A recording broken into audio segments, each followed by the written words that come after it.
Assalamualaikum, nama saya Syahdatul Intan dan saya adalah pengarah urusan Just Speak Funhouse Asia, pengasas program Just Speak dan juga seorang pengamal neurolinguistic programming yang bertauliah. Kepakaran syarikat kami adalah membantu 4 golongan, iaitu yang pertama, para syarikat yang inginkan produktiviti yang lebih tinggi di kalangan kaki tangan mereka melalui penguasaan bahasa Inggeris.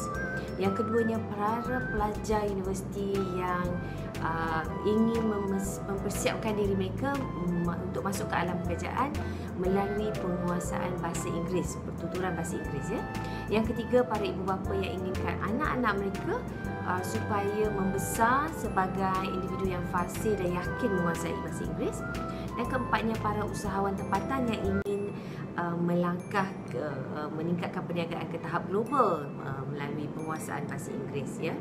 Dan kami bantu mereka untuk menguasai bahasa Inggeris, tingkatkan keyakinan diri, hadapi halangan-halangan dalam penggunaan bahasa Inggeris serta meningkatkan daya saing, kerana kita tahu ini adalah antara ciri-ciri orang yang berjaya: keyakinan tinggi, daya saing tinggi dan kekuatan mental.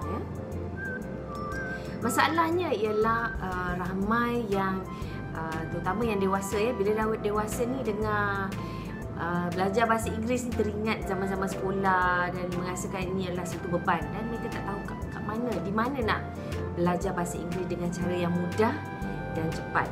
Dan kita juga ada cabaran kepada para ibu bapa yang mana mereka sendiri tak fasih bahasa Inggeris, tetapi mereka inginkan anak mereka supaya membesar dan menguasai bahasa Inggeris dengan yakin. Jadi kalau ibu bapa tak fasih, bagaimana nak ajar anak-anak mereka? Dan bagaimana kita bantu mereka ini ialah melalui seminar-seminar Just Speak kita, dan juga untuk para ibu bapa yang mempunyai anak kecil, kita ada mengeluarkan buku-buku digital fonik yang mana anak-anak mereka boleh belajar membaca dari rumah lagi, walaupun ibu bapa bahasa Inggeris dia biasa-biasa saja. Okey. Dan untuk hari ini saya ingin video kali ini saya ingin bincangkan ataupun ingin berkongsi dengan anda ialah 3 sebab mengapa perlunya bahasa Inggeris. Mungkin ada yang rasa, alah tak payahlah, kita kat Malaysia tak patriotik lah, dah tak jadi Melayu lah kalau bahasa Inggeris. Jadi ingin saya kupaskan 3 pendapat kami dan mengapa kami menubuhkan syarikat kami untuk membantu lebih ramai orang supaya boleh menguasai bahasa Inggeris. Okey, yang pertama dia bahasa Inggeris sebagai bahasa ilmu. Ramai yang kata Jepun, Korea tak payah bahasa Inggeris pun tapi mereka sangat maju. Itu mereka kerana mereka sudah mempunyai kemajuan dari segi karakter dan kebolehan menyelesaikan masalah. Jadi bagi kita masih belum sampai tahap tu, dan kita mahukan negara kita sampai ke tahap tu.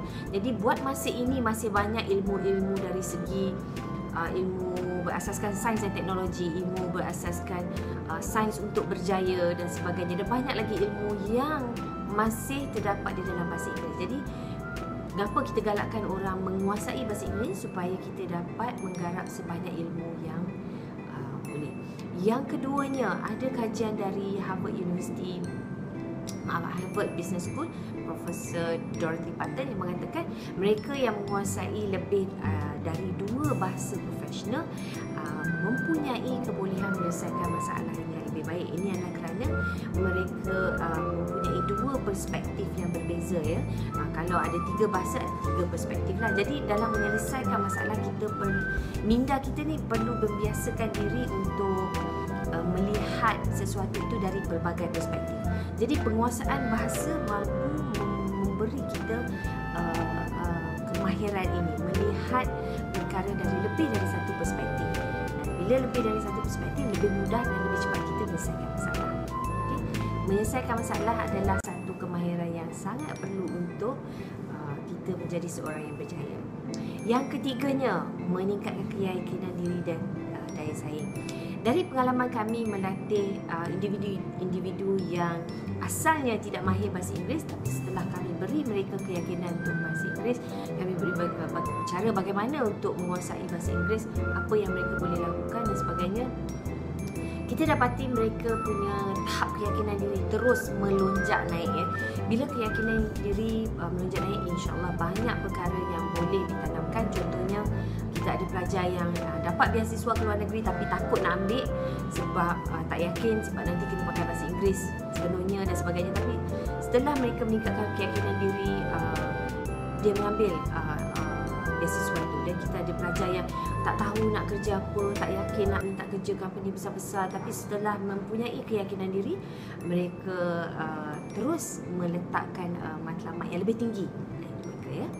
Okey, saya berhenti dulu di sini. Saya akan kongsikan seterusnya dalam video-video saya akan datang. Saya akan nak kongsikan hasil-hasil kajian kami yang daripada melatih hampir 8,000 peserta di masa-masa lepas kami melalui seminar kami. Kami nak kongsikan hasil kajian kami tentang mengapa ramai yang masih belum menguasai bahasa Inggeris ni, apa faktor-faktor halangan dia, dan seterusnya kita akan kongsikan bagaimana untuk mengatasi halangan. Okay, so stay tuned.